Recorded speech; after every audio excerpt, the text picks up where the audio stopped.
We're talking tackle and we're talking fishing on this edition of Tackle Shop Live.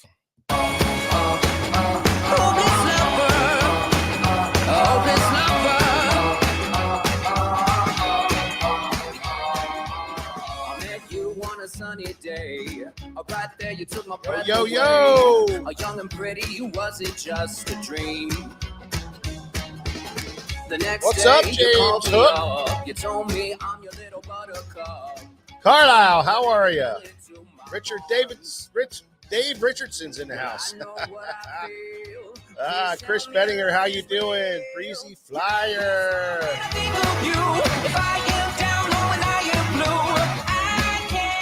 What up, Tim McSee? Michael Bradley, Dave Richardson. Yeah, I got you, buddy. Matthew Weimer, how are you, pal? Yeah. Vince Torpey, what's up, man? I woke up all soaked in sweat. Robert Donahue's in the house. Kevin Carpenter. Mike Hayer, how are you? David Stottlemyre. What do you say, David? And Gary Bechtel's here. Josh Sawyer, Ray Cruz, JP Harrell. Man, I tell you, we got a full house. South Jersey Bait Reviews in the house. How are you? Edward Rodnowski. What do you say, Ed?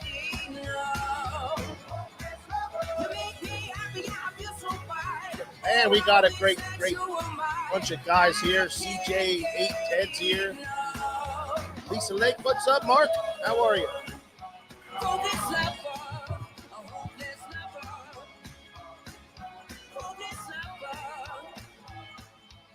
Yeah. What is going on, everybody? I am so happy to see everybody stopping in for another edition of Tackle Shop Live. My name is Mike Acord. Over here is George Acord. Behind the camera is cameraman Nick. How you doing, Nick? What's going on with you, buddy? Oh, man, I'm pumped up. Happy to be here. You know, it's another Thursday. Always love talking fishing. Absolutely. Hanging out with you guys, getting to hear what's new. And yeah, well, you were here last night. We shot a bunch of video here. And yeah, we did. We shot some video for 7. Yeah. That's going to kick off here. That's pretty exciting stuff. And that's a great reel. You know, we showcased it before. The seven reels are out on the market now. And, you know, we've talked about them many times, but that is a great little reel. And you had a chance to fish it for a while now. You're on the team with them. Right. And I know you had some great experience with them also. Yeah, I did. You know, I took it up to New York quite a bit, jerkbait fishing, you know, put it through the ringer with Carolina rigging up at the St. Lawrence River. Yeah. You know, umbrella rigs, you know, all the good stuff. And I mean, they're solid. They're a solid reel, very easy to use. You guys talked about the castability with them. And just a good solid reel. Yeah. We're tickled to death with them. We got another big batch in the other week, and so we're loaded up real good on them right now. Alan, how are you doing? What's happening with you, buddy? Michael Bradley, sounds good, buddy. How you been? Michael Jawart, how are you?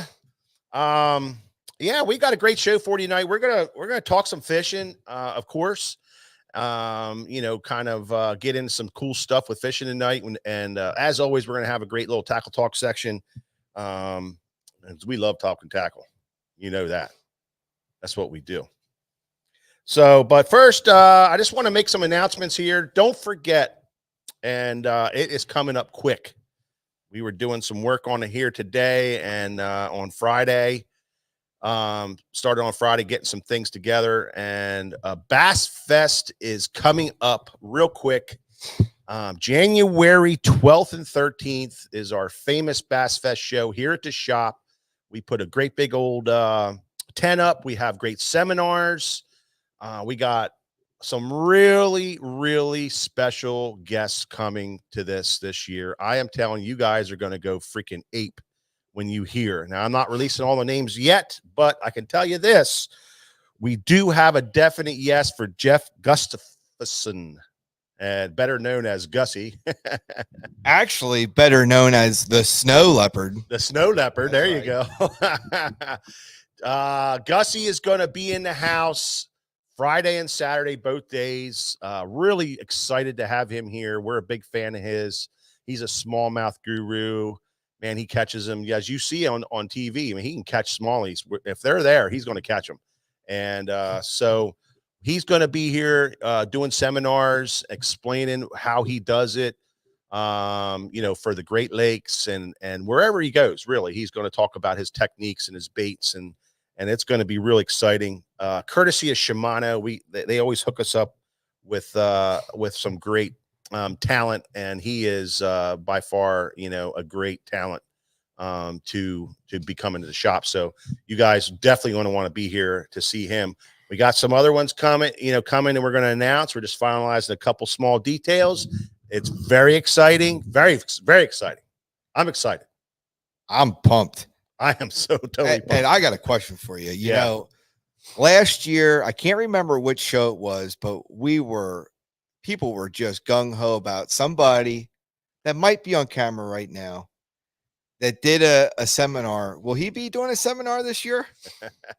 Well, oh, we might find out one day. Well, our show season keeps getting expanded every year, and we started a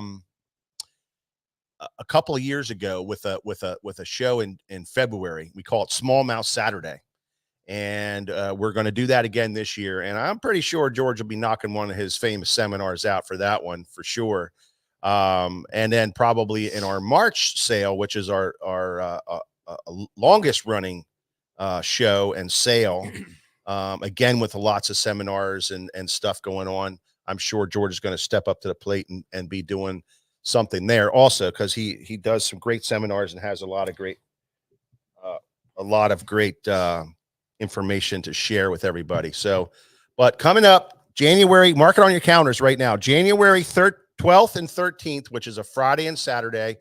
We're going to be every Thursday. We're going to be giving you some more details of what's going on. But I'm telling you, for everybody that's getting into this live right now, if you've never been to our Bass Fest, it is a really special event because all of our guests that we have in are all readily available to talk to right in our shop. They're here. They're not in a big show where they're walking around and get behind closed doors. They are in the shop, walking around, talking tackle, talking fishing. You can very personable, very one-on-one type of stuff that goes on here. And everybody loves that, So, definitely want to come. You definitely want to be here for that event. It is going to be super, super special. Now, before that, and coming up very quickly is the holidays. I don't even know how they're even here already. I don't know about you guys, but this year, I'm telling you, man, it was like January. We were talking about our Bass Fest, and the next thing you know, it's back right into the holidays, and we're talking about it again. It just happened so quick, unbelievable. So that is our holiday season kicks off with our Black Friday sales, and we are going to have some fantastic sales for you guys here at the shop. We have some in-house stuff that we really can't talk about, but I'm telling you, we always do great store-wide savings, plus awesome doorbusters that are just insane. 40% off, 30% off, 50% off. It's just all over the place. Great savings on some great products that we carry. You don't want to miss it. You want to come in, you want to bust the doors down for us. That's what we want. We want you to bust the doors down and take advantage of these door buster sales that we're going to put up here. We want tents in the parking lot. Yeah, we do. We want tents in the parking lot, and we're going to make it worth your while. Come into the store here, and that is going to start on Black Friday, November the 24th. And for you guys that can't get away, or you're traveling for the holiday, Thanksgiving, spending some time with your family, we're going to extend it into Saturday in the store. So it's going to be a Friday and Saturday event in the store for Black Friday with incredible store-wide savings, and then great doorbusters on top of that. And Also, for the people who are maybe just too far away to travel, we are going to have our cyber sale on our online site, sfttackle.com. Of course, everybody takes advantage of that every year, and it's very exciting. We're going to have a store-wide, site-wide savings that you definitely want to get involved with. That's going to start on Wednesday, November 23rd, and run all the way through Cyber Monday on Monday, November 27th. So that is a great sale for people who can't travel, or you just want to do your shopping at home and don't want to go out. Fine, you can go ahead and get on there. It'll be a great sale for you. It's all going to be announced starting on Sunday. We're going to start shooting out all of the emails and all of the social media. You'll start to get that for you to see exactly what is going to be on sale and the savings that you can take advantage of for the holiday season. So that's our Black Friday sale coming up this coming week, starting on Black Friday in the shop here, November the 24th and November the 25th, and then online November the 23rd through November the 27th. And I hope you all take advantage of that. And please come bust our door down. That would be great. Bust the door down, come in, take advantage of these great savings in the shop. We're going to be here, George and I, the whole crew is going to be here to take care of you and help you out. It's going to be fun. It's going to be a good time. Okay. Well, that's all the stuff I got for announcements. I hope you guys wrote everything down. And we got a full house here, and George is in the house. And we like to do and kick our show off with a little section that we like to call Tackle Talk.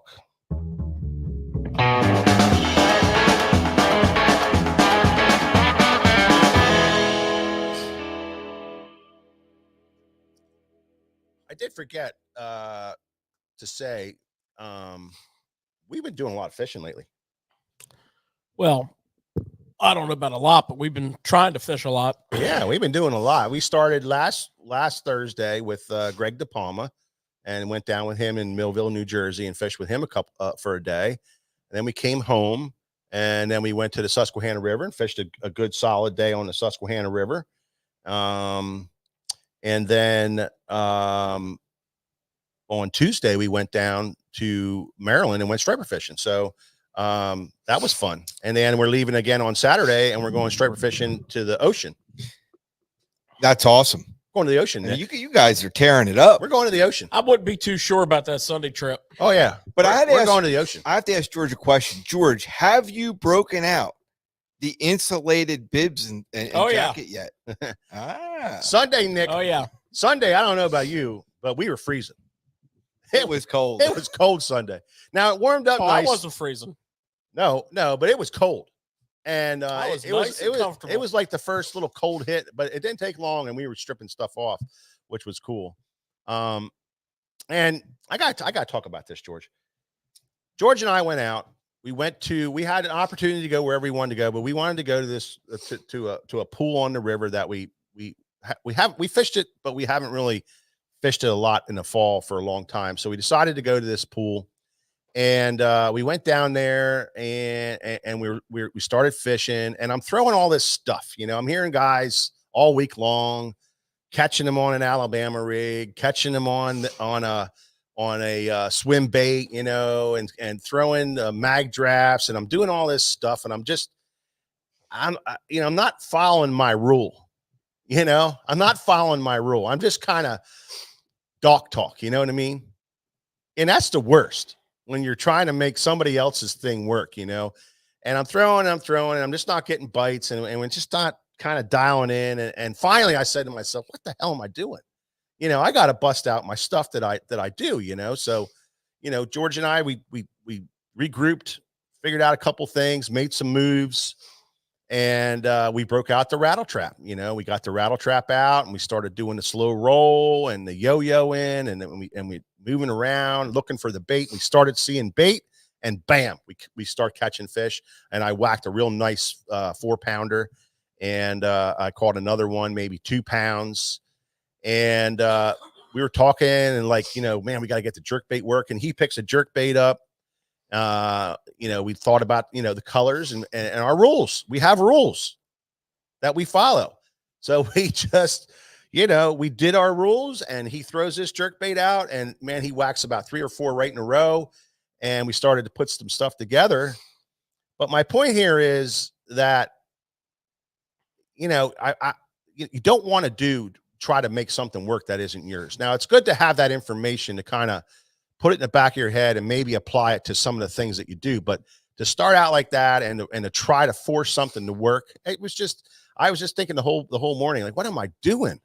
I'm not having any confidence. I'm just throwing this stuff. I'm not thinking. What do you got on that, Nick? I love that you brought that up because I wanted to ask you and George both this question. So in your years of tournament fishing, have you seen Doc Talk literally take people out of the game or not so much? Well, that's hands down.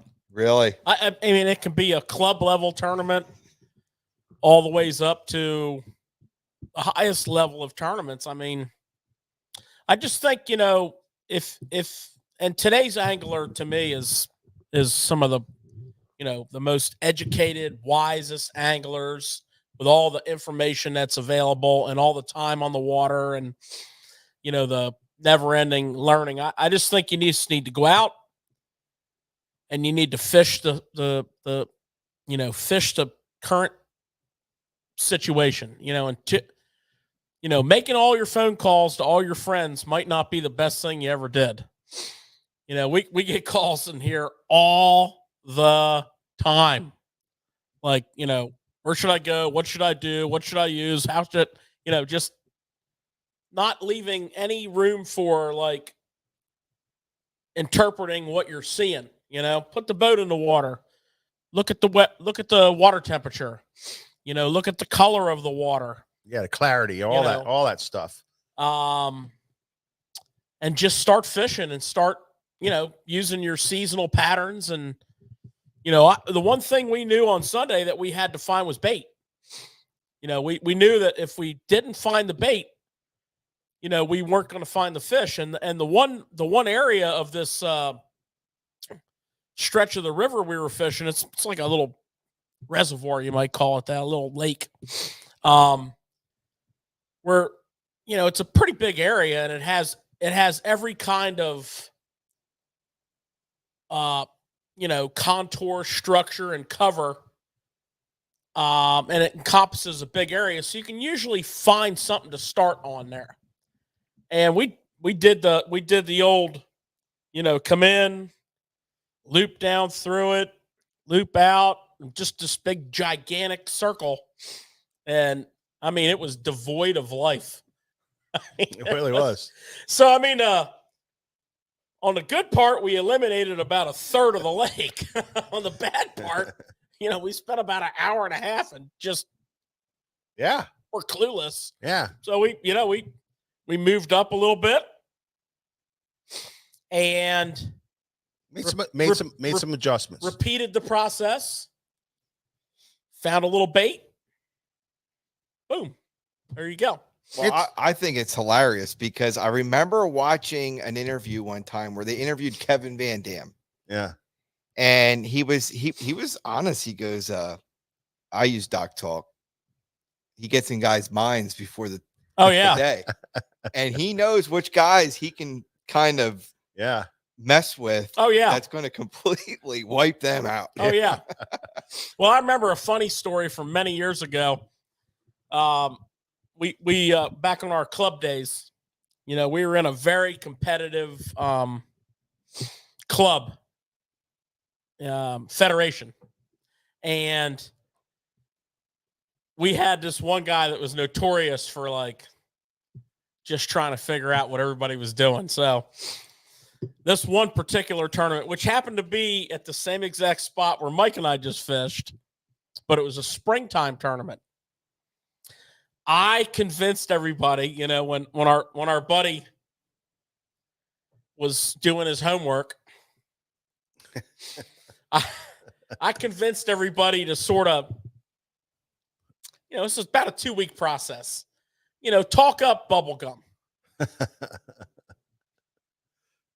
Tie it on. Just talk it up, you know, bubblegum flukes and bubblegum trick worms and just talk up bubble gum. And then the morning of the tournament, I knew all the boats would be lined up waiting to get to the ramp. And I knew our buddy would be strolling down, talking to everybody, gawking at everybody's baits. So I made sure that every rod that every person had on their deck had bubble gum on it. I mean, every single one of them. So that was kind of like a organized dock talk, you might say. We did a lot of those in fun stuff. Well, that's an awesome story because that had to blow his mind that day. Yeah, it kind of messed him up. Needless to say, he struggled in that tournament. They got out in the water, and he was a co-angler, and they got out in the water, and his partner, he said to his partner, he goes, "Man, what's up with all the bubble gum?" So yeah, that's just kind of a that was a fun story there. But well, dock talk is everybody does it, and I don't care who you are.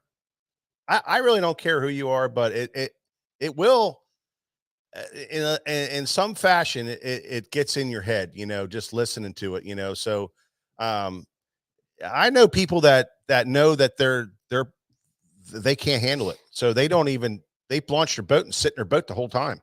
Well, they stay away there's from no it. way not to hear it. No, I know, but I know guys that they do everything that in their power to stay the hell away from it, Yeah. because they know that in their I head don't blame them. it'll mess with you, and it does. You know what's messed with me more than colors or baits is when people say they've been whacking them. Yeah. And then all of a sudden you might think, well, if I catch 13 pounds or 18 pounds a day, I'm going to be sitting pretty good. Yeah. All of a sudden you just added 2 pounds to whatever you thought. Yeah. And now you're fishing kind of tight all day. Yeah. Because you have this unrealistic weight in your mind. Then you come in the way and you're like, these guys didn't have the weight they thought they did. Yeah. It happens all the time. It does happen all the time. And over the years we got good at, putting it out of your head and doing your game plan and we call it gut fishing your gut, and the other thing I like to say is, I always start the day with an empty slate, and I don't care what people are saying, it's my slate that I'm going to write on. So, that helped me out a lot, but there's guys on here saying that, that they don't listen to it and all that kind of stuff. But if they're around the guys and the guys are talking it will creep into your head sometime during the day. And you really it's hard not to, Well, especially when you're fishing like an area that you didn't really fish a lot, and it's hard not to listen to it. And you show up at a tournament or something, you just didn't get the time in that you usually you put in, or you were busy all week. You couldn't do your homework. There's a certain element to getting in the zone though, especially if you're fishing multi-day tournaments or if you're traveling and you get a chance to pre-fish for a couple days and, you kind of keep yourself, put your time in, you kind of get dialed into what's going on. It's not going to probably happen the first day, or you might get onto something the first day of practice. And the second day, you might reinforce that, or you might get onto something better or another option. But you kind of get dialed in. Plus, if you're there for a couple days, or if it's a multi-day tournament, the fish are not going to hold the same. I always said about tidal water fishing, the portion of the tide that has the best bite, that only holds up for a couple days because your tide's advancing every day. And it's coinciding with a different time of the day and other factors. So those windows that are the hot bite, like the last hour of incoming or whatever, the first hour of whatever it might be, typically the last 2 hours of alcohol, but whatever it might be, I've already seen it where, the last 2 hours of incoming was like the hot window, but it only holds for a couple days. So, by kind of keeping your focus on what's going on and being there for that couple days, 3-4 days, whatever the case may be, you can make those adjustments because you're seeing it happening. So there's, keeping your kind of ears shut to too much information, or, my thing was, we had there was 2 or 3 of us that traveled together, and we kind of shared information on a predetermined way of doing it amongst ourselves, not areas so much as other elements of the bite, of the pattern. So, I just think you're better off that way. So I see some comments where guys are saying, well, I don't really tournament fish, well, if you're fishing with your buddies, you can kind of like dock talk, not dock talk, and mess with them too. And the best thing to do there is to get on a good bite, catch a fish when no one else is catching. If there's 2 or 3 of you in the boat all together, catch a fish when no one else is catching anything. And as soon as they switch up to your bait, change to another bait, and then catch a fish on that. Really mess them up, and just keep that rotation going. And if you're fishing with 1 or 2 buddies, one of them's probably not going to have as good a day as the other guys. So I like Michael Bradley. He says this time of year, I'm the only one. I'm the only one at the dock, and I tend to talk to myself though. Yeah, you talk yourself right out of stuff, buddy. But anyway, it was a great day of fishing, but I did leave, through the week, I heard some things, and I left that kind of filter into my head, and I was throwing some baits that I heard were really working well. But the conditions changed, it was just a different day, but it was funny. It was funny. We did finally get on track, catch some nice fish, and had a good day. We did catch some quality. And had a nice day on the water, and so it was all good. But Charles Daughtery is here, and Charles, we do get caught up in it every now and again, buddy. We're not like anybody else. But one thing I want to tell you, Charles, your rod is repaired and is here. I was going to email you today and I forgot to. So there you go. Come pick your rod up. Okay. So George, what is going on with the tackle? I want to talk some tackle. Well, I have a little bit to talk about. I hope so. I love talking about as tackle. usual. I got some stuff too. So we have another bait that we're launching from Rapala. Last week we launched the Crush City. Yeah. Line of plastics. Yeah. Exciting stuff. And I think you'll see it'll prove out how well that line of plastics does because of the quality. Well, what they're really good at is hard baits. And what they have proven themselves with is hard baits, right? Now, they've proven themselves in soft baits with their Storm brand, with their internal swim bait head type, molded type deal, the Storm Swim Shad. They've absolutely, that thing it created a category. They have proved themselves as soft plastics. This Crush City, I think is gonna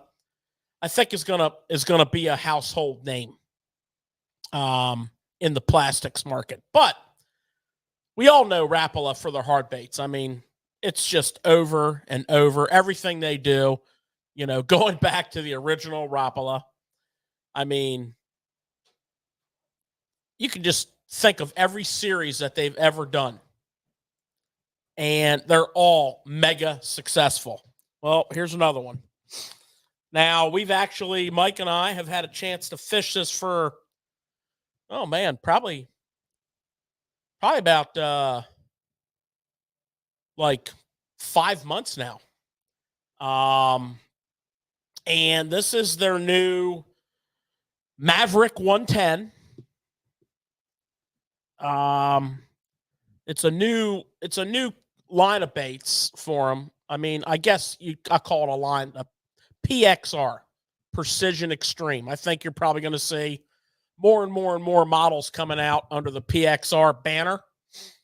You know, think about like X-Wrap, you know, that whole kind of a category, so on and so forth. So this is the Precision Extreme. So we'll call that a category in the Rapala lineup. And this baby is a pretty advanced jerkbait here. So we have weight transfer, okay, for casting. You can kind of hear it. Well, in the translucent bait, you can see it. The weight transfer. It's 3 beads. What? I can just see him hooking himself in a lip, can't you? It's 3 beads. So weight transfer. What that's going to do for you is the weight is going to be back at the tail for casting. And then when you start working the bait, the weight's going to transfer front. You have a couple little BB rattles in the head, but on the paws, the bait's going to have that nose down attitude. Okay? So this is what we want in a jerk bait. When your jerk baits are paused, you want that nose down attitude. And most of the time you're going to get that. What's interesting is these are the VMC Redline hooks. So if you'll remember, you know, VMC launched a high performance hook line called Redline. This is the Redline treble hook that's on here. So you got mega premium hooks. It's a 1/2 ounce, so it casts like a bullet. I mean, you can launch it. Runs, you know, an average of 5 to 6 feet. Now, obviously, that's going to vary with your pound line. Tons of colors. I don't even know how many colors. I'm going to say like 15, 16 colors off the top of my head. 4 3/8 inches long.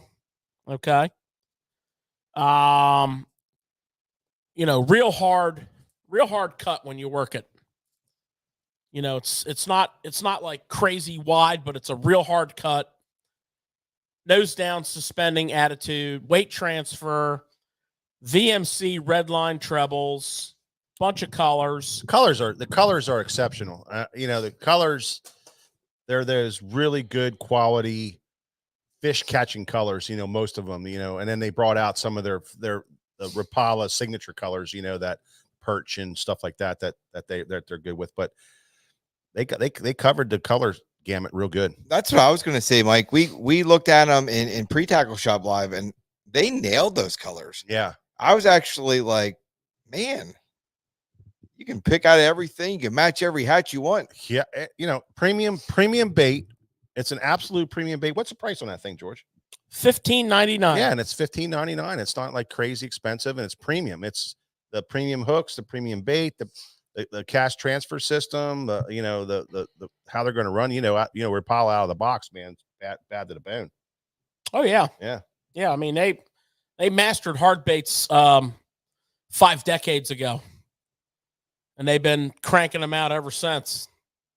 I mean, if you just look at the Rapala line, it's just every single bait that they've launched has been an absolute fish catching must have, in some cases, category defining, you know, brand. Yeah. So this, I'm sure, is the beginning of what's going to be a whole line of, you know, PXR Precision Extreme baits. I'm sure the Maverick 110 is just the first to go. TP, a lot of guys don't like 3 hooks, but sometimes it's just the way they got to do it for balance and weight and size of the hook and everything on a bait that big. But well, you could experiment by taking that belly hook off and seeing how it runs. Yeah, you can do that, or oversize the front and the back, you know, at the same time and see what happens there. So there's some things you can try to eliminate that 3rd hook. But even with 3 hooks, isn't it amazing how fish miss them? You get these crazy freaking hits with 3 hooks on there, and it's like you totally missed a fish. They don't get it. It's like, how in the heck with all those trebles, you know, don't they? You know, and they didn't get it. It's just you shake your head all the time, and I know it's happened to everybody. You know, so it's crazy. Yeah, everybody says that, don't they, Nick? Heck yeah, been there, done that. Yeah. Over and over. Yeah. I'd like to have 6, 7 hooks sometimes. I know. Yeah, so check them out in the shop here or on sfttackle.com. Get yourself a couple because we are in peak fall season right now. And wherever you live, the jerkbait bite is on fire. Absolutely. Get all your jerkbaits out and start jerkbait fishing. That's one of the greatest bites too, man. The jerkbait bite. They So stretch that line out, baby. It's just game on. I love it. it's time. Right now, you're in a peak fall season. Right now, it's on everywhere you are.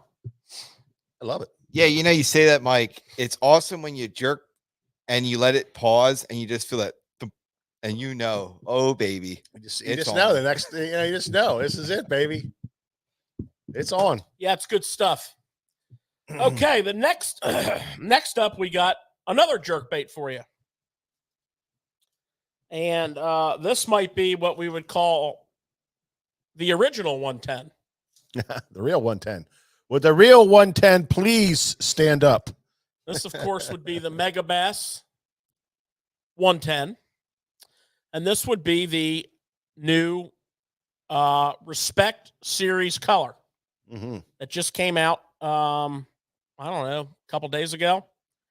And this is called Mega Bass Shrimp. A little translucent.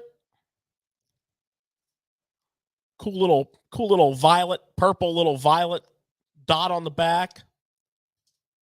Kind of like a little orange on the belly. I mean, this would be a dynamite perch color. I mean, just a dynamite color, period. But it's called Mega Bass Shrimp. And it's available in a few different baits. What we have in stock is the 110, of course.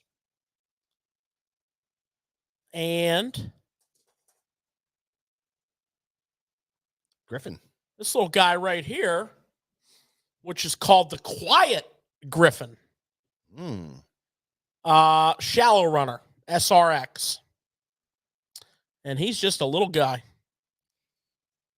Funny, about little crankbaits. We were fishing with our buddy Greg DePalma down in his water, and one of the things that he expressed was when the bite got kind of weird for him, he would switch up to these little baits, and he was throwing little small-bodied crankbaits, and he was saying like he had this one bait in his box that he would break out when it gets really tough.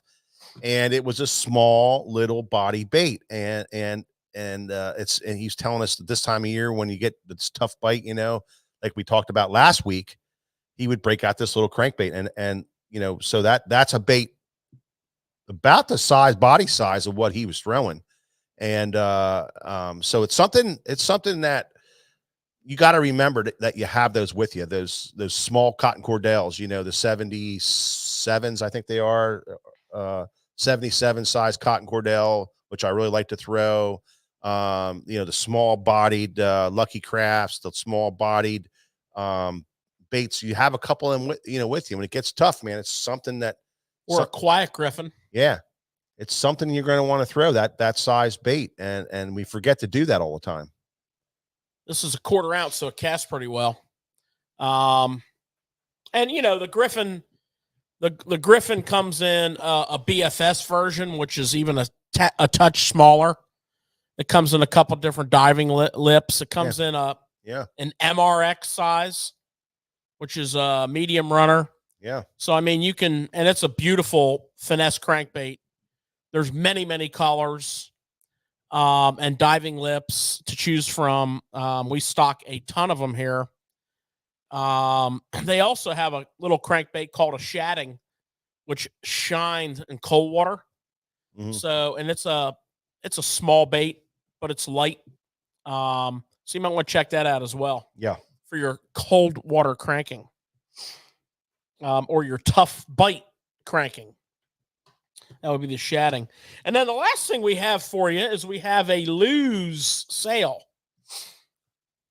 So we have the KVD spinning and casting reels. Okay. Right hand, left hand, 6, 7, and 8 ratios. 3 different sizes on the spinning reel. Nice. Regularly $149.99, on special for $112.49. Ooh, Okay. that's a nice savings. The spinning reel is regularly $99.99, on special for $74.99. Wow. So $112.49, $74.99. That's been a nice reel. It's a nice reel. It's a nice reel. It really is. Then we have the BB1 Pro, which is a pretty serious reel. That's a solid machine right there, Okay. man. A little bigger profile, a little bigger spool, a little bigger capacity.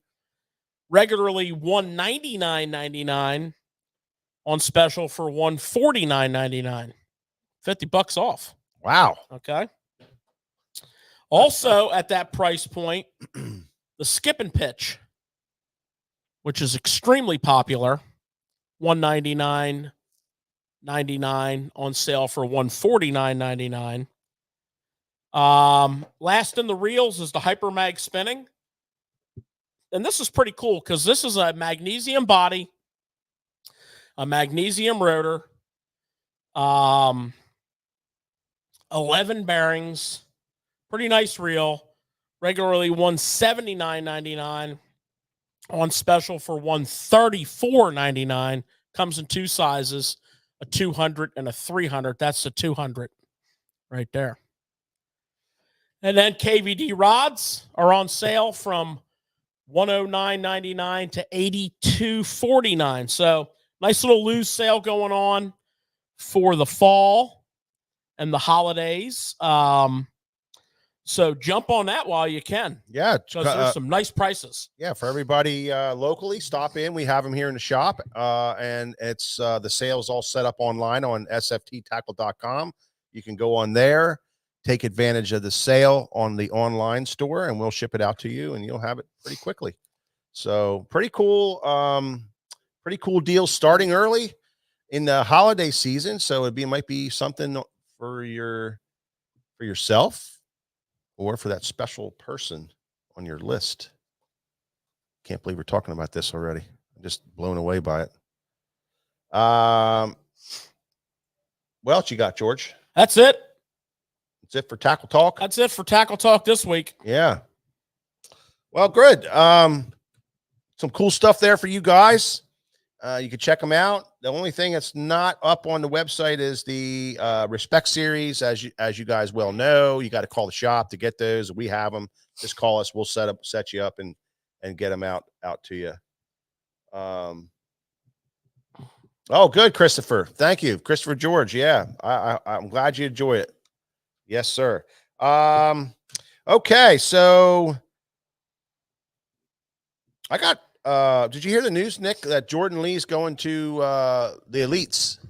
Yeah, that was interesting. How that all turned out. You know, he basically, I was listening to his conversation he had on his social media. He didn't have a long time to think about it. Yeah, they called him up. They said, Larry Nixon retired. What do you want to do? Yeah. Better make a choice because there's probably somebody else that's willing to take your spot. Well, I read an article today on it, and, you have to get on the list. So at one time, he must have been thinking about it because he put his name on the list that he would be interested in it. And so they go by points. A classic wins 1 point. Angler of the year is 1 point. And everybody that was on the list had 1 point, and Jordan Lee, because he won back-to-back classics in 17 and 18, I think it was 17, 18 classics he won.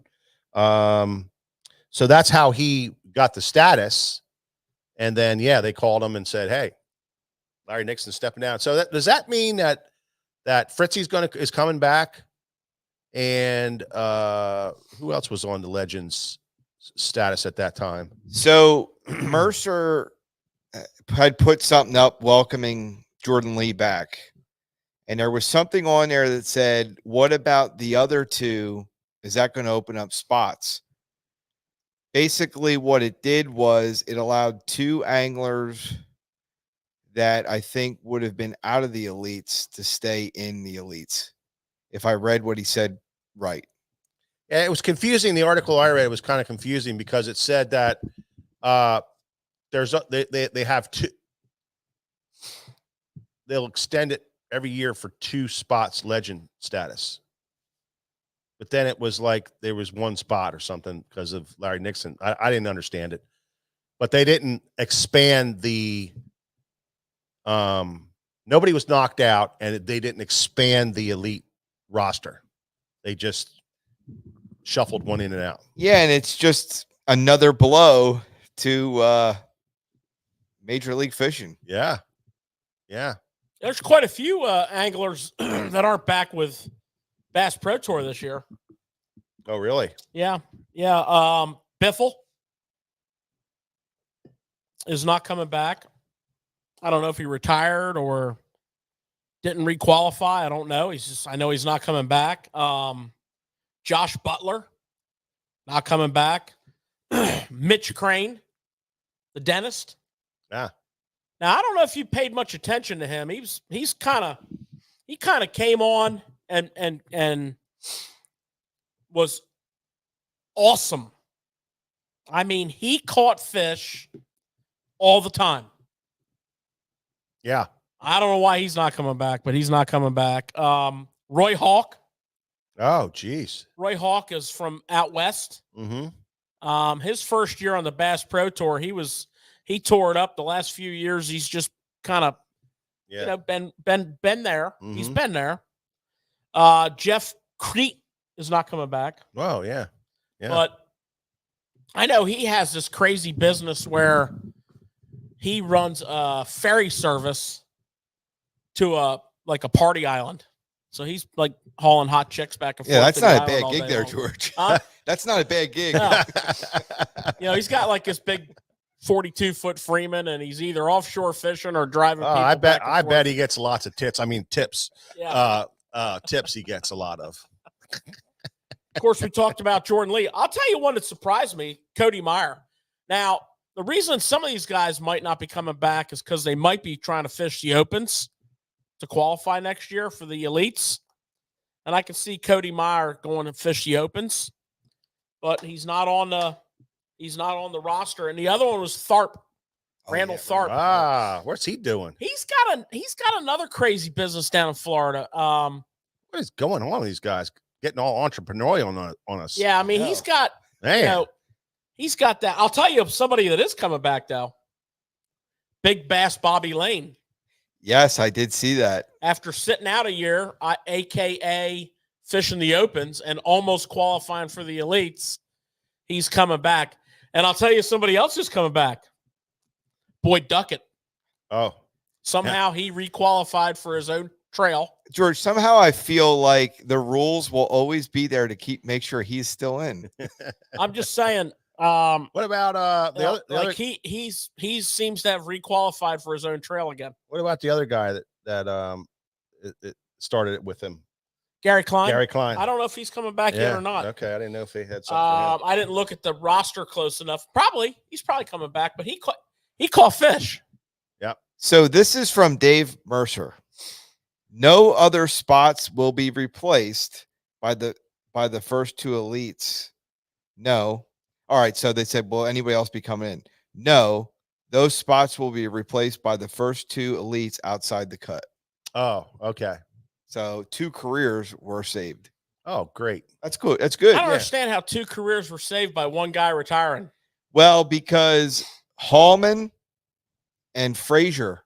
Oh, okay. Both elected not to come back. Oh, so they only bring one legend back. Only one, but it does kind of tell you that with that, the Cranking King, Dave Fritz. Dave Fritz looks like he's coming back. Yeah. So obviously, And Rick Clunn is still Clunn, fishing. yeah. So yeah. This will probably be Rick Clunn's last year because I think this year marks Yeah. 50 years on bass. It Yeah. does.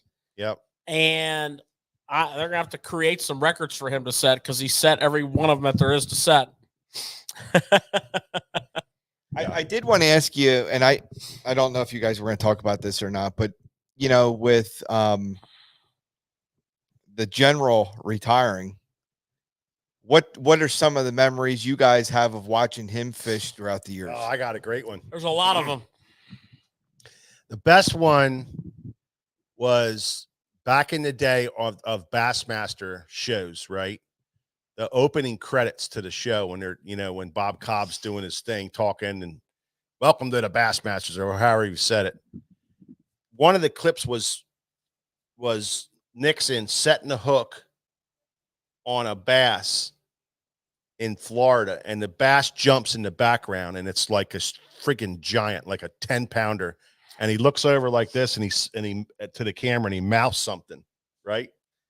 And that was that credit there, and it was like this huge bass he caught.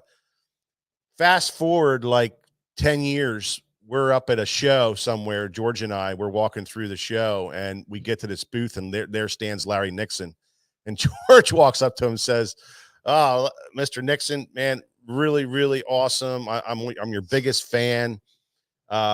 Love everything you do, blah, blah, blah." And he says, "But I really want to know what you said when you turn your head to the camera and mouth those words. We couldn't figure it out." And I don't know what was the reply to what he said. I forget. I don't know. I forget what he said, but that's one of the things that I remember from Larry Nixon. And I think he was the first guy who cracked $1 million, right? Yeah. Called him $1 million man. He was the first $1 million man. Yeah. What was interesting about that fish, he caught it, of course, on a worm. Yeah. But what was interesting about that fish was it was a pistol grip rod. Yeah, I remember that. It was Megabass. Megabass rod? No, it was a Megabass tournament. Megabass tournament. Yeah, okay, yeah. Yeah. He won a lot of money in Megabass tournaments. Yeah, so I got a couple notes here on him. So he has won 4 times on bass. $2 million on the FLW tour. Wow. Of course, he's in the Bass Fishing Hall of Fame. Yeah. Also,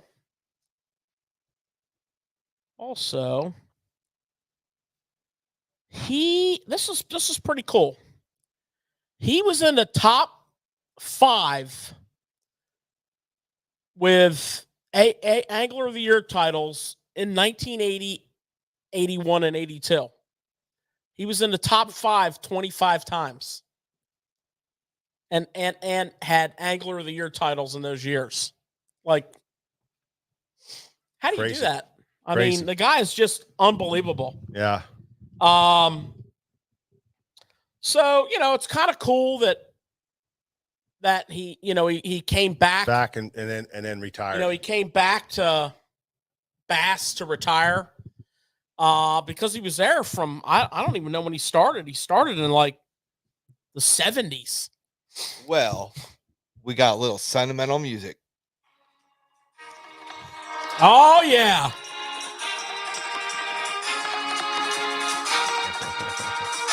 Yeah. The 1991 Bassmasters Classic, the World Championship of Professional Bassing. We all know who that is. Yeah. Yeah, that's Bob Cobb. Bob Cobb. And that was in the opening act that bass jumps out of the water, and he's like, whatever he said, we just figured he said, "Oh my God." And doesn't that just make like perfect TV? Yeah. Like you guys said, you thought he said something like this, but it didn't really go that way, Yeah. but that's okay. That's okay, right? It really is. Yeah. And it's really cool. It's really cool to have such a long career, do so well on both Bass and FLW. Yeah. Well, because when he went to FLW, a lot of guys were fishing FLW and they were fishing both. Yeah. Bass and FLW. So you know, It just I mean, it kind of just shows how freaking awesome that guy was as a fisherman. Just well, absolutely. check this awesome. out. I got in my notes here.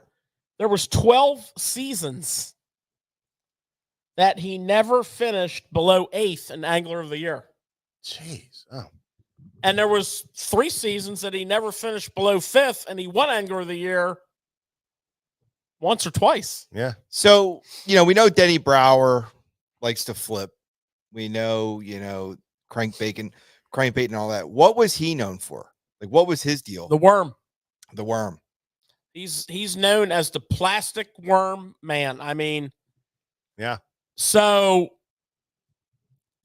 he had a long-term relationship with Yamamoto because, he fished a worm, he fished a Senko.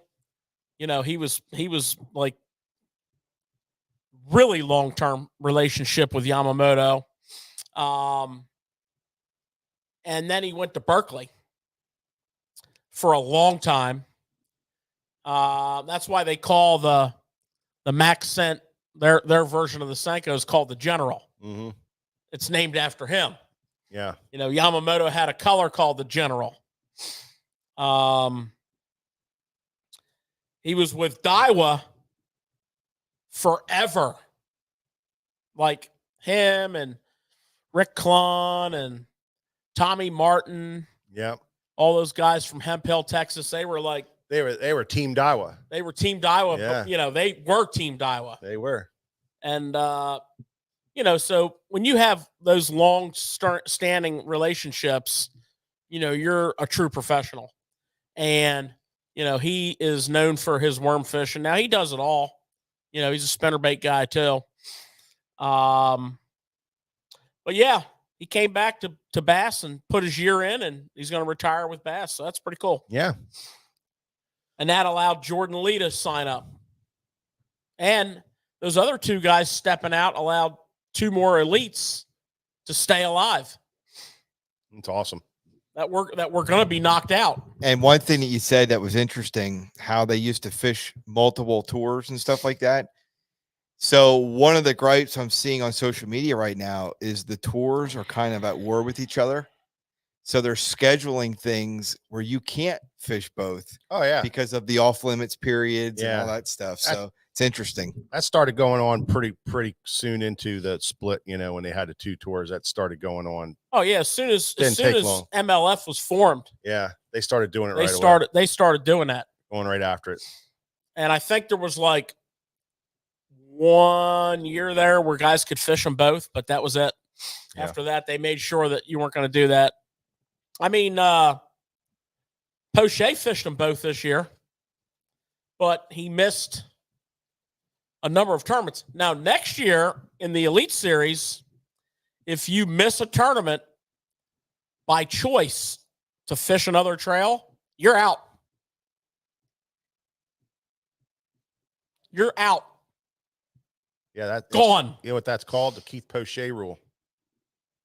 So you can fish them both, but don't miss on the elite side. Yeah. Because the elites, it's kind of like we don't mind you missing tournaments for family reasons, for health reasons. But we're not going to have you missing tournaments to go fish somebody else's tournaments. We're not going to have that. Yeah. So Ryan Dahl is asking, if I'm not mistaken, nobody has 3 classic wins. And do we think that Jordan Lee can pull it off? Oh, well, there's guys that have 5, 6, and 7 classic wins. Yeah. I mean, there's in the old time, Roland Martin. I can think of KVD.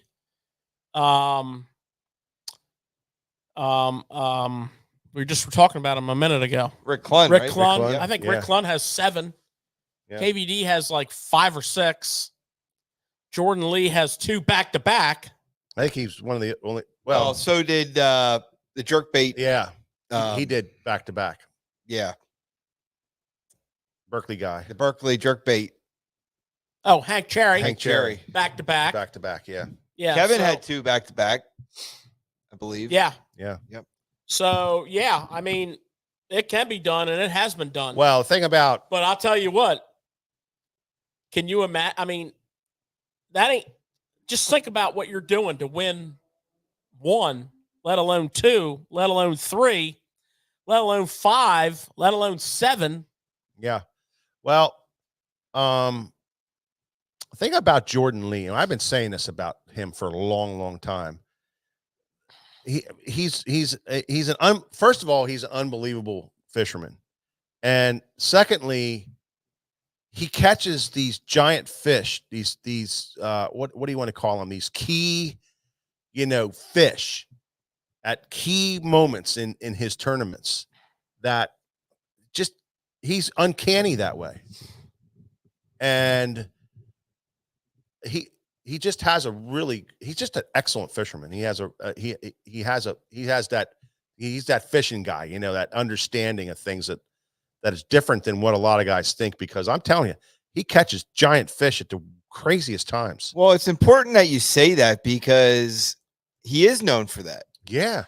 And I think the Bassmaster style of weighing in 5 really caters more to him than catching 30, 40 fish, which now Major League Fishing is going back to. Yeah. So it probably makes it pretty simple for him to make that decision going, well, Yeah. that really doesn't do me any good catching 30, 40 fish. I'm more Yeah. of a 5 fish weigh him in guy. Yeah. Well, he's also a jig guy.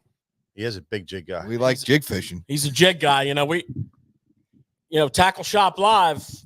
We like some jig fishing around here. I mean, in case you haven't noticed, and there's a reason for that. Yeah. The jig is well documented for producing big fish, and that's how Jordan Lee rolls. When he won the Classic the second time, he was throwing basically a mop jig, a football-headed mop jig is what he was throwing. And, of course, they brought out a Strike King version of it because he was with Strike King at the time. But it's just, meat and potatoes. The jig, in my view, fishing a jig is kind of like power fishing. It's as close as you can get technically to being between power and, I hate to say finesse, but power and slowing down.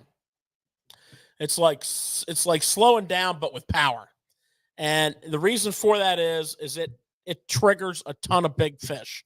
Even finesse jigs under the right circumstances trigger big fish. So, I think going back to a 5-fish venue, or program like Bass Elite, having the tremendous angling background that he has,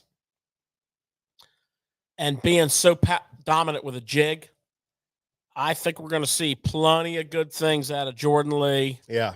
On the Elite Trail next year. Rick Clunn and Kevin Van Dam have each won the Bassmaster Classic 4 times. Jordan Lee, Bobby Murray, Hank Parker, George Cochran, and Hank Cherry have each won it twice. Where are you getting that information from? The interweb. Might be wrong. I don't know. Somebody else said it on I there. thought too. for sure Van Dam won 5 times.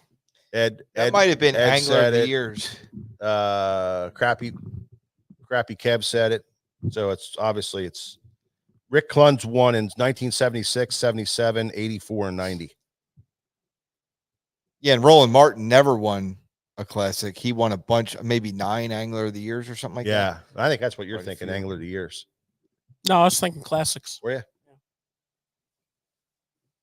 Yeah, George Acord was wrong. That's fine. I know. I'm just saying, you know. If you want to figure something out real quick, say it in public. Yeah, that's what I mean. You'll have That's all the right. I exact mean, that's all science right. real quick. It's good to know. But now it's good to know, because now all of a sudden, Jordan Lee can win 4. All he has to do is win 2 more back to back. Yeah, he's a cool Oh, kid. he could easily win He's a good kid. multiple classics. And from his here on brothers are excellent fishermen. out. Matt, Yeah. His brother's a good fisherman. but they are power fishermen. You know, you'll see the frog come into play with him. You'll see that jig, you know, wielding around there. You'll see him on a jerk bait. You know, he's just a winder. He likes to wind. They're kicking the year off this year on Toledo Bend. Toledo Bend. They're kicking the year off on Toledo Bend in the end of February. One of the best fisheries in the country right now. So that'll be a big time pre-spawn event. And seems to me like I could see dragging a football jig around being pretty darn good at that situation. Yeah.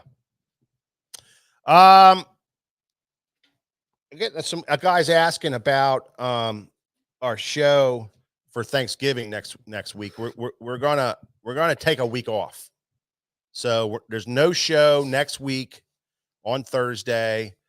We thought about doing it Wednesday, but people got to travel, so instead of doing it Wednesday night, and then Friday we get real busy with our sale and everything. So instead doing it Tuesday would be the other alternative, and it's just not going to work. So we're going to skip a week for the holiday, and we'll come back the following week with Tackle Shop Live.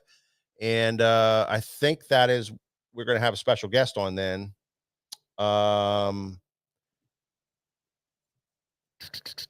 think that's a week. We're gonna have our special guest on. Well, I know on the 14th of December, we are having John Cruz on the show. Okay. I think we have somebody else. I do know that. I Yeah. do know on the 14th of December, John Cruz is going to be on the show. Yeah. As far as anybody else between now and then, I'm not sure of. Yeah. We have a couple other ones on the heater right now. Oh yeah. I think that are coming in. So we're gonna have some cool stuff coming up through Christmas, and all the way up to the new year. And then the new year, we're gonna come back at it hot and heavy, see what happens, and we're not going anywhere. So that was just an announcement. I knew I forgot to do that in my opening announcements, so whatever. Yeah. So I don't know where we wanted to go from here. We just wanted to talk some fishing, and what's going to be coming up, what we're going to be doing next couple of weeks. How we're going to be changing, and I mean, we're in peak fall bassing right now. yeah, I mean, we got where we live, we got almost everything in play. I mean, we're cranking, we're jerkbait fishing, yeah, we're catching them on a jig. I mean, we just got it going on right now, and all of our fisheries are great. So right now, around the country, this is the peak fall season. we were saying last week, how we have you have these great fall fishing, and everybody's anticipating it, and we have like these crazy days where it warms up and you think, oh my God, we're gonna go out and kill it, and it just absolutely kills the bite. And then it gets cold again, and the weather gets nasty, and the bite comes back on hard, and it's kind of stays like that for a while. But then at some point, it doesn't matter. The fish just continue to bite, and we're starting to get into that temperature where, even though our conditions may not be the greatest, with low water, clarity, real clear water, the thing you got to remember is they're biting somewhere, and these fish are.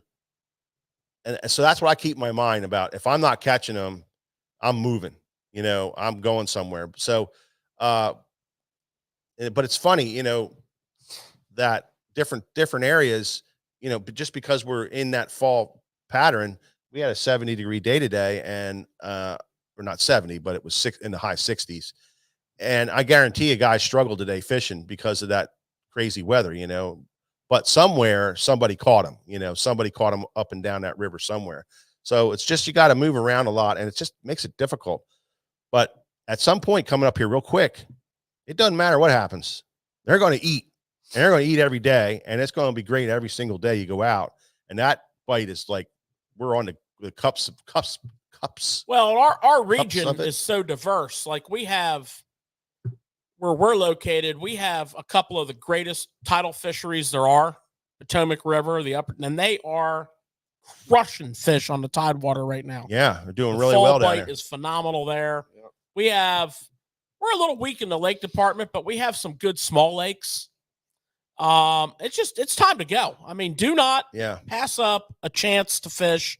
And I'm talking to the whole country, because there is something going on big time where Right. you live. Yeah.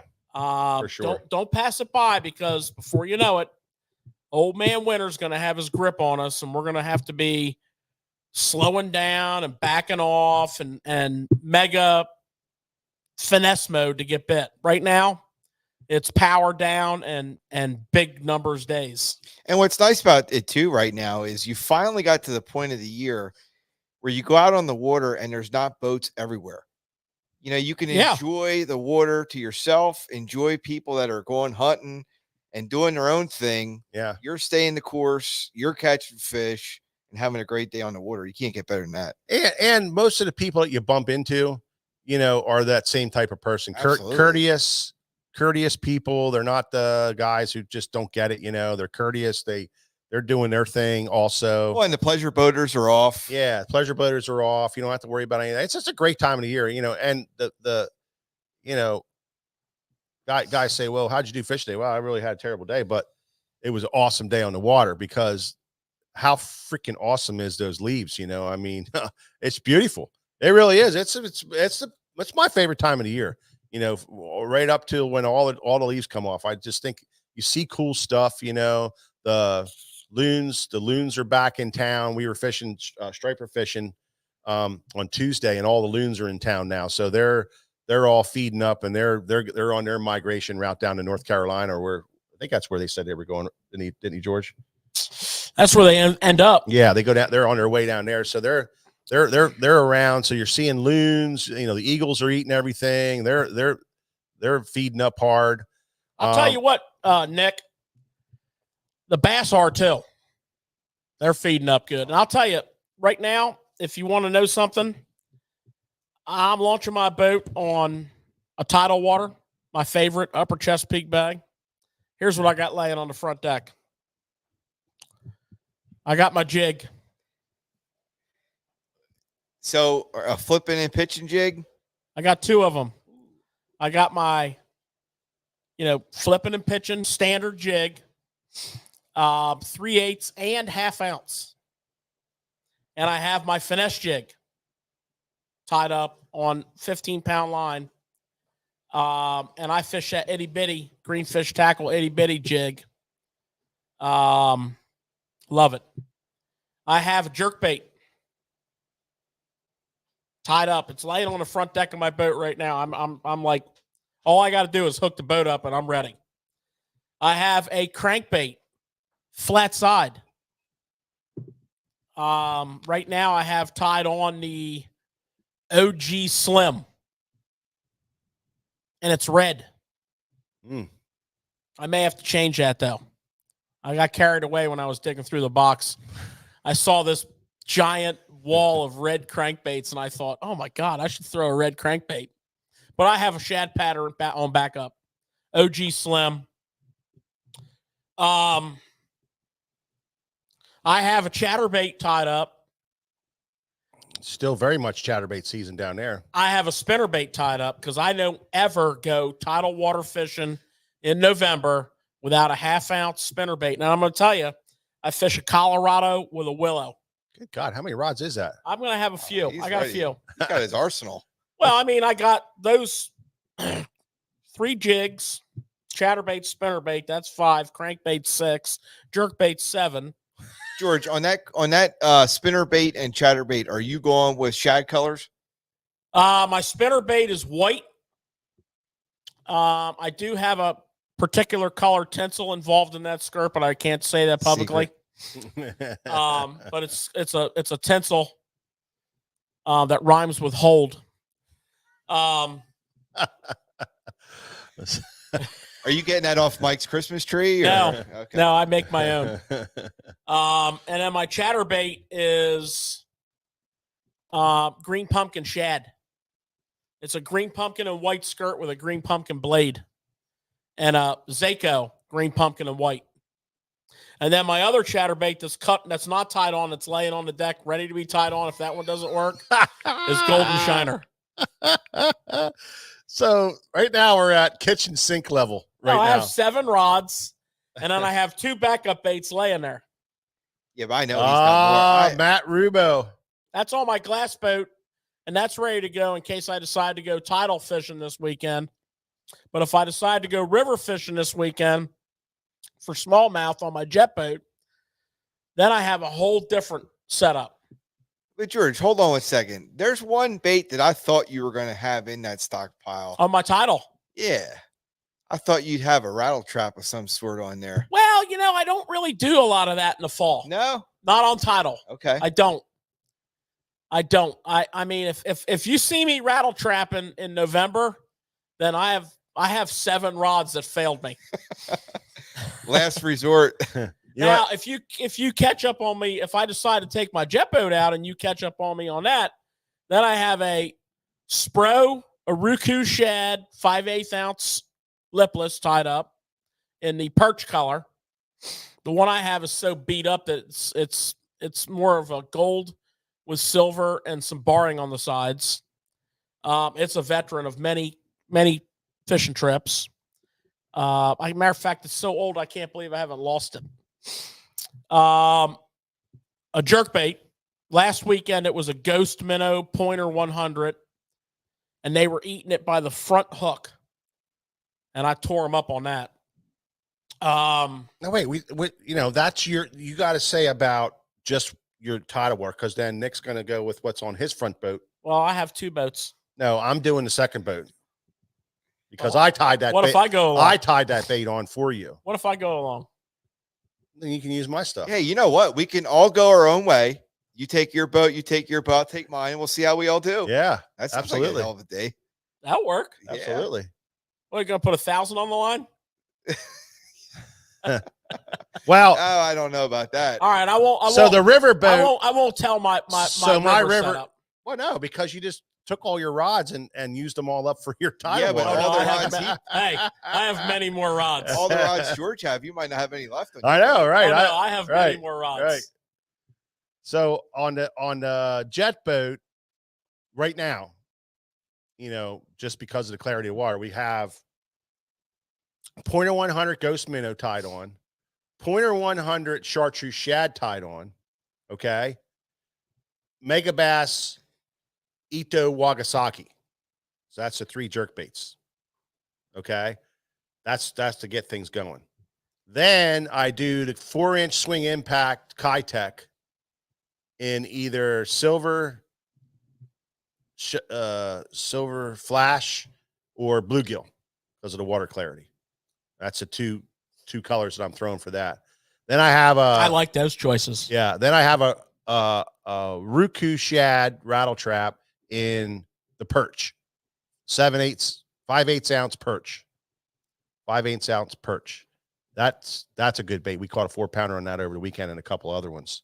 That's a good yo-yo bait if it gets real cold, and that's an excellent bait just for slow rolling. Because it's nose down, you can grind the nose off it pretty easily, nose down. So that's that rod. And then I have a Mag Draft in the pearl white color, or any, and I might have the Gizzard Shad one laying right there. MB Gizzard. MB Gizzard laying right there, ready to roll. Nice. So we're still throwing that around.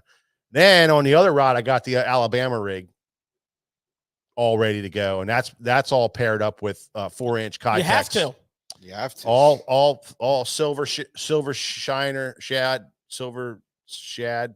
What is that thing called? Silver Flash. Silver Flash, which has that little green flake in it. Nick, Yep. you throw that one? Oh yeah. That thing is badass, man. Oh yeah. So I put 3 of them all the way around and then a white one out the middle. Ooh, changing it up. Yeah, give a little Little target. teaser. Little target. I like it. Like that target. And then on my finesse rods, I have the TRD set up all ready to go. But then in reserve, I got the little twin tail looking thing that comes up like this. It's called what is that one? The TRD with the 2 little legs coming up. I can't think of the name of that stupid thing. Yeah. But that thing's awesome. And then also in reserve, I have the little TRD tube. The deal color for the color of the water we have right now. The deal, we're throwing a lot of that.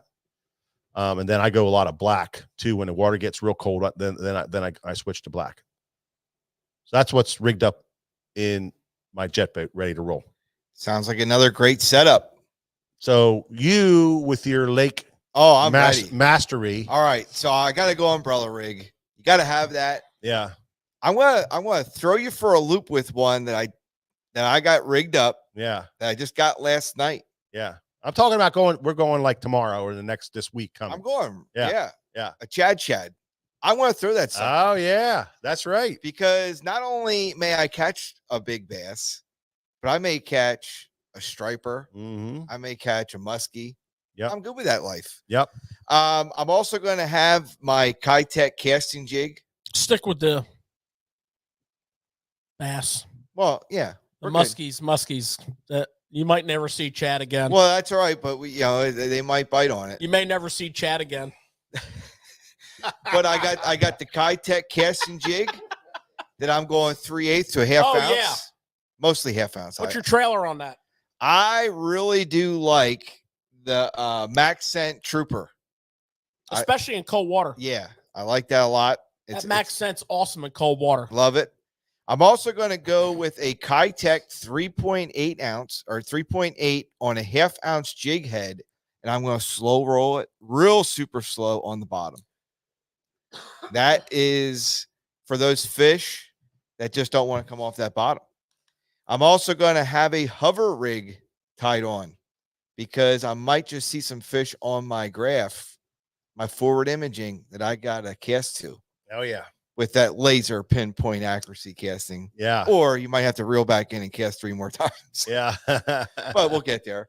Yeah. I'm going to have a Mega Bass 110 jerk bait on in clown color because that's my favorite color. Ah.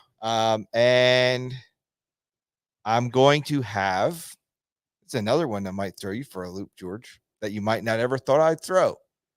A hog collar spinnerbait with, I think it has like 4 blades on it. 3 blades. 3 blades. Mhm. I love that spinnerbait this time of year. I really do. For, just giving it extra flash. Looks like more bait. I don't know. I just seem to get bites Yeah. with it. And there I go. That got hot back in the day. George Cochran created a 4-bladed spinnerbait for Strike King. And my goodness, every company in America started throwing extra blades on their spinnerbait, and it solved the problem of being in a back of a creek with a gajillion shad being blasted by fish, and you can't get bit on anything. Yeah. And when you're around all that bait, those extra blades really became a hot thing. Well, where it started for me, I was up at Raystown, and it was post spawn, and in the early morning, you have them shad doing their little spawning deal. Flicking. And I'm like, I can't catch anything on nothing. I'm going to throw this spinnerbait.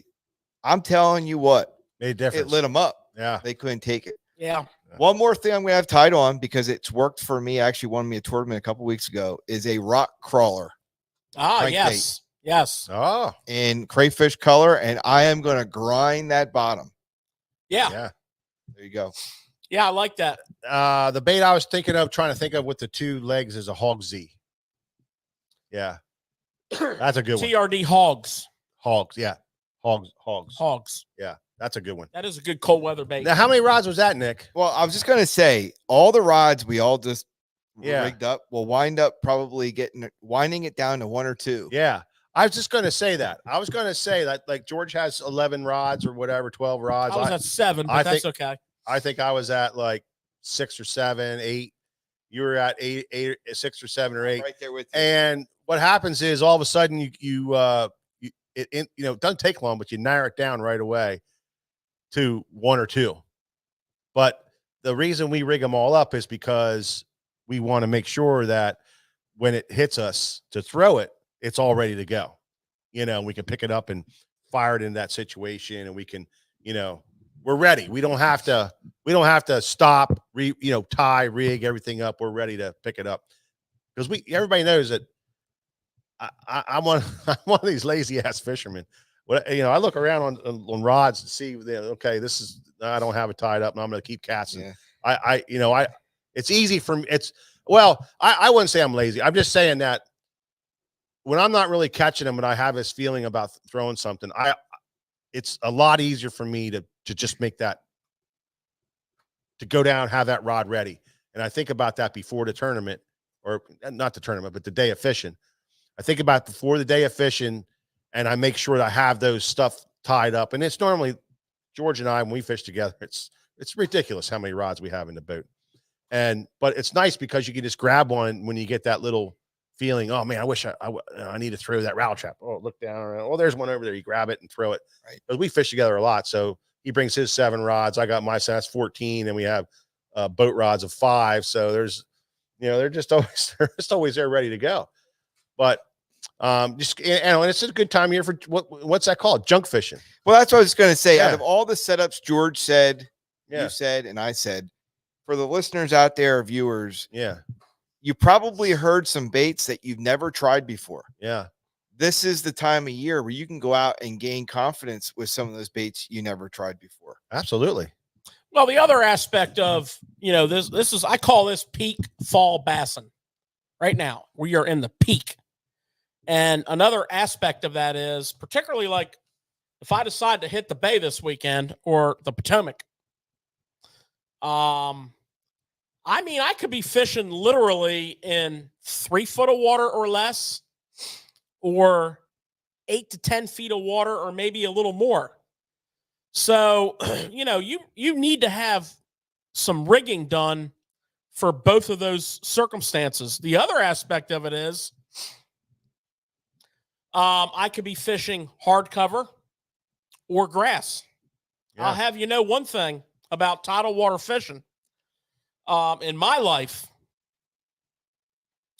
the vast majority of every truly big fish that I've caught, and quite a few of my best ever bags have been in the month of November, in grass, in 2 to 4 foot of water. So, water temperature might be 54, but if the grass is green, the fish are in it. Yeah. The one thing you want to remember about grass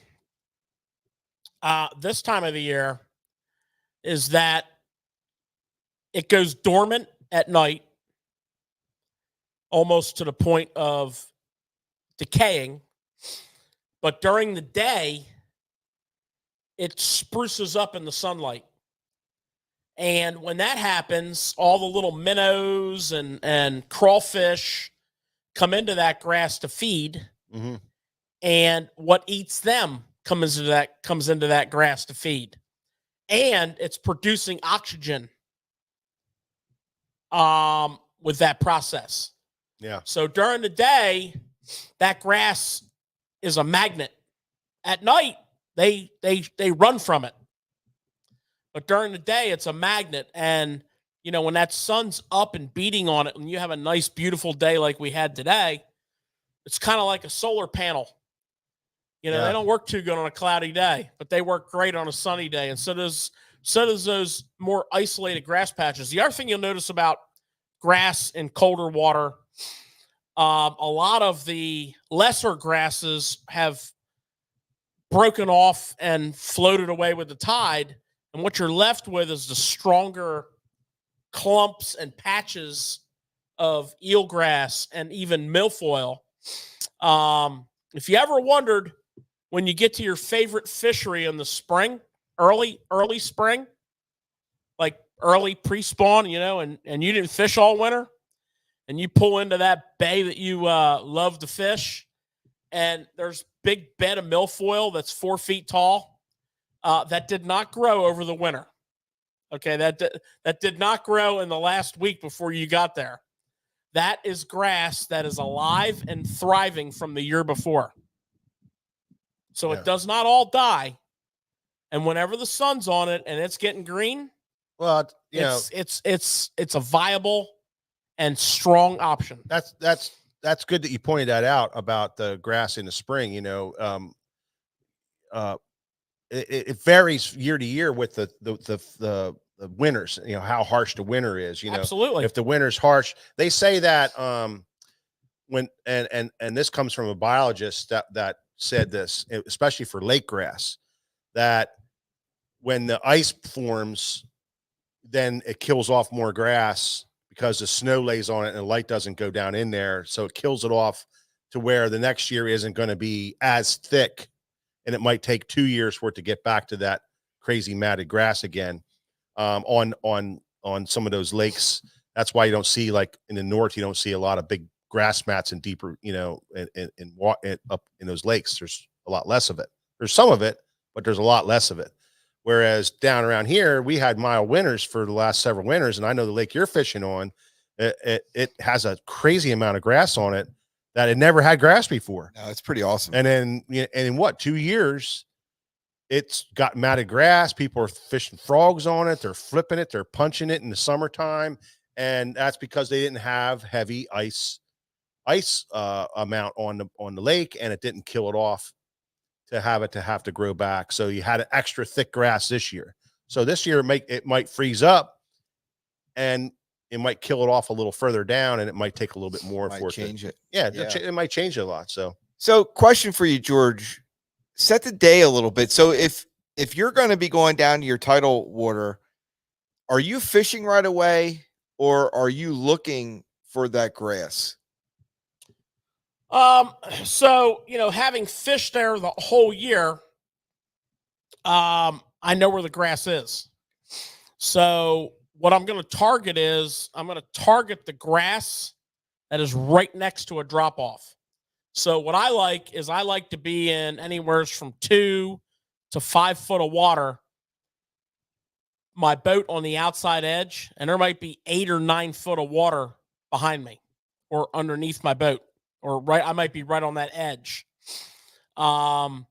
This year we had tremendous grass growth, and the grass grew down deeper on those drops than it ever has.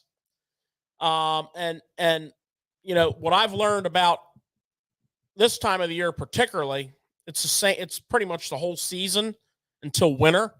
But right now, when it's feed bag time, those fish they just want to be able to drop back on that drop off.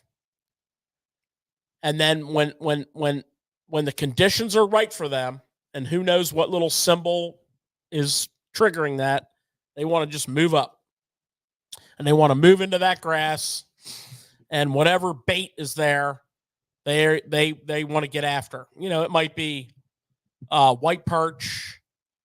It might be various types of minnows, might be some yellow perch, might be bullhead catfish, little baby bullhead catfish.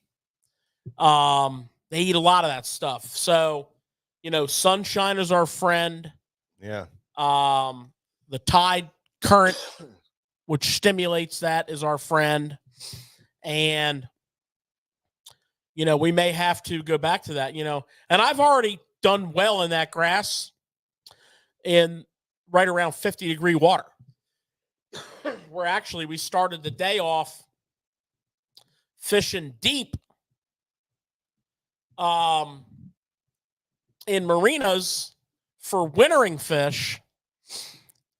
And then as the day warmed up and transitioned, we put all those rods away and went out and fished grass. So I never rule it out.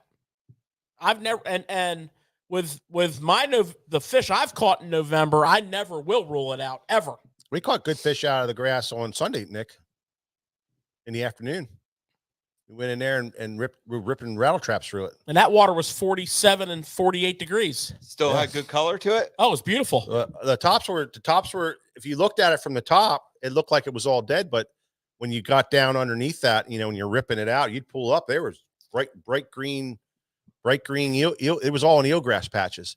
Now they weren't in they weren't in the thick stuff, that was like to our left. And what we were doing was just scanning around with live scope and finding clumps and throwing at the clumps. Or you see a dark spot in the water, like the water's super clear, and we throw at the dark spot. And that's what I was doing because George had live scope or like side imaging. We had side imaging going. Like I was watching the side imaging and I'd see side imaging and I'd turn back around and throw over there. Not that we caught a ton of fish that way, but we weren't doing anything until we started doing that. And, 47, 48 degree water. So the grass, and it definitely greened up now. So if they're going to hit a top water at 43 or 40, 42 or 43, which we've had guys do, catch them at 42 and 43. I never did, but I've had guys say, "Oh my God, I caught one on top water today." They'll get in that grass. They'll get in that grass and eat it. So, that's the plan. That's the plan. That's definitely the plan.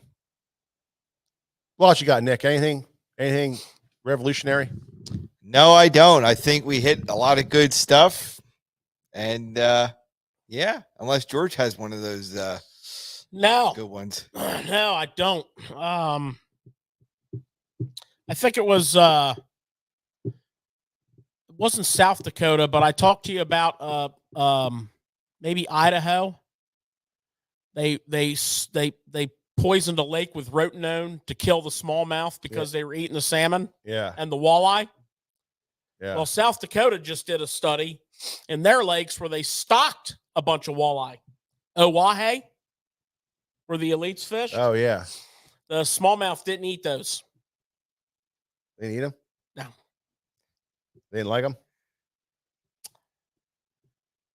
I'm just saying in certain states, you might have a different thought process that generates from non-fishing. So what Stimuluses. was put in this water to kill the smallmouth? Rotenone. What is that? That's a poison that kills fish. It's like if you have a pond or something and you got a problem. So that sounds like a real good thing to put in a water system. Yeah. Well, they wanted to kill the salmon. I mean, the smallmouth because they were eating the baby salmon. But they killed everything. But it also killed the salmon. They didn't. They bought the wrong kind of rotenone, I guess. But it also walleye. They're at war for the smallmouth for eating a walleye. But yeah, it turns out in South Dakota, the smallmouth don't eat the walleye. That's something. So I'm just saying, yeah. Some of these DNRs have the wrong people on their staff making the wrong decisions. Well, it's like Army Corps. These Army Corps lakes, they got great grass. The lakes are thriving. But then all of a sudden they start getting complaints from certain people. And instead of just going in there and killing off a little bit, they just wipe the whole freaking population out. Yeah, we've had that at a local lake where we wanted to put rock in the lake for cover, and the person at the time was like, no, can't do that. Then the next person got in and allowed it. And it really helped. Oh yeah. Good cover. Then the next person got in and again, shut it down. It's interesting how you get different people. It is. And it's a battle at all these lakes, and it's across the country. If you get a good guy in there, that's in charge of it, who understands it, who relies on their biologists that they have hired to explain, to make recommendations, then you're going to have a great fishery. Now, that's not going to happen in Pennsylvania. Well, I'll tell you another place that's not happening is in New Jersey. The guy that is in charge of that is really messing with the allowing the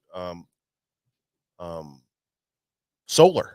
not solar, but the windmills. Offshore wind Yeah, they want to put us all this offshore wind off of Long Island all over the place. and off of all over in Jersey and New York and all over there. And these people are fighting it. And funny thing is, the barges that were out there, and because I follow this thing, this thing for Jersey, and the guy was like, I don't know what's going on, but we, after all the weeks and months that we've been fighting this thing, the barges are gone, and they say that they're pulling out. So what they're pulling out for, they don't know. They don't know if it's going to come back or what's going on, but because it just messes with everything. It's just terrible for Those barges were only there for phase 1.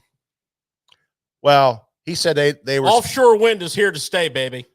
Well, he said they were there to drill, and they never drilled. They were supposed to drill for the foundations and stuff, and they never did. It's going to happen. Well, it probably will, but yeah. Well, they better not go too fast with their boats, right, George? Or the whales will get. Well, that's the Run thing. over. That Nick, that's the thing.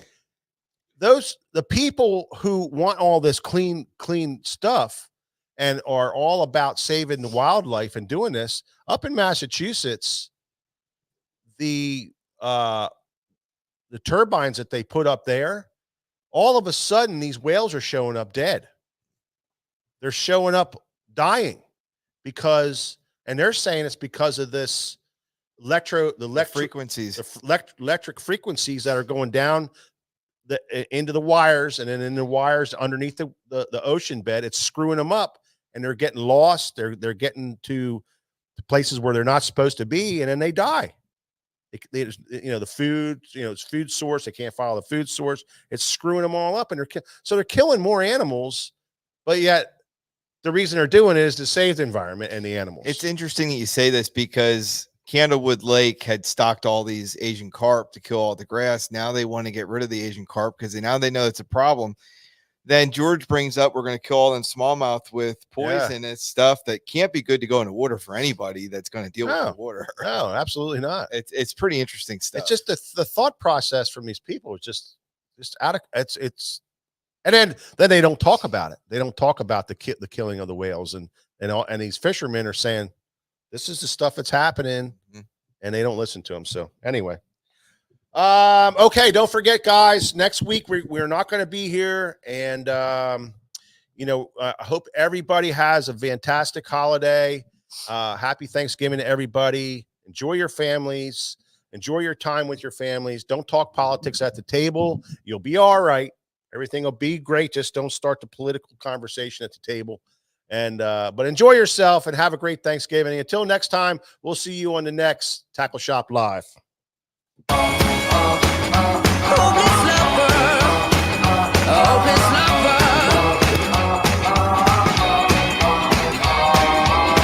met you on a sunny day. Right there, you took my breath away. Young and pretty, was it just a dream? The next day, you called me up. You told me I'm your little buttercup. You came over and you fell into my arms. Well, I know what I feel. Please tell me your love is real. You make me smile when I think of you. If I am down or when I am blue, I can't get enough. You make me happy, I feel so fine. Oh, how I wish that you were mine. I can't get enough. Holy supper. I woke up all soaked in sweat, with chills running down my